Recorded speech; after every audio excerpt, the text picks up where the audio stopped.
माँ,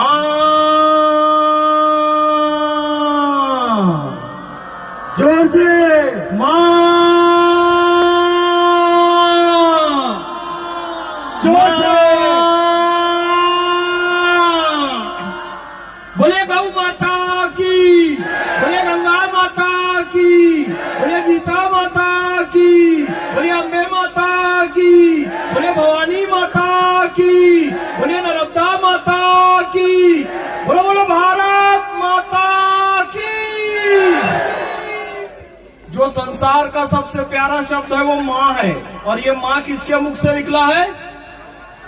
गौ माता के मुख से निकला है। यही माँ कहीं अम्मा हुआ, कहीं मम्मा हुआ, कहीं महतारी हुआ, कहीं माई हुआ, कहीं आई हुआ, कहीं मदर हुआ, कहीं मैरी हुआ, लेकिन मूल शब्द क्या है?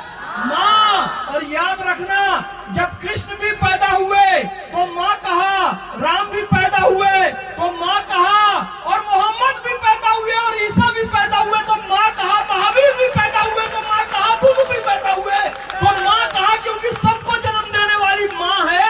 और माँ शब्द निकला है गौ माता के मुख से, इसलिए इस पर सबका ऋण है। और आज गुरुदेव राघवनाथ जी महाराज ने जो बात कही है, मैं आप सबसे निवेदन करना चाहता हूं। इन्होंने कहा कि मैं आज सबके सामने विष पी लूंगा, उस दिन दुनिया तुम पे थूकेगी।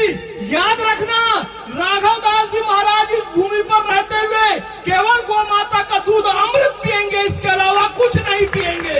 यदि एक सत्य को यह कहना पड़े कि मुझे विष पीना पड़े तो ये हमारे लिए शर्म की बात होगी। एक बात बताओ, स्वामी विवेकानंद ने कहा कि 4 दिन और अधिक जीकर कीट पतंगों की तरह मरने से श्रेयस्कर है कि वीरों की तरह अपने प्राणों का बलिदान दे देना। मेरी माता एक बात बता दो, और मेरे भाई एक बात बता दो, मरोगे कि नहीं मरोगे एक दिन?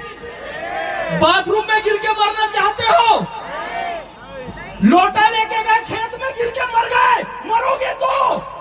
कभी ट्रक के नीचे आए मर गए, कभी कैंसर हो गया मर गए। मृत्यु तो अवश्यंभावी है।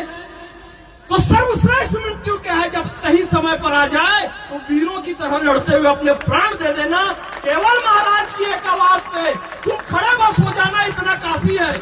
कोई यहाँ गौ माता पर कुदृष्टि डालने आए तो आपको केवल खड़े हो जाना है, हथियार लेके भी नहीं खड़े होगे ना, इतने लोग खड़े हो गए तो दुश्मन अपने आप भाग जाएगा, अपने आप भाग जाएगा। याद रखना।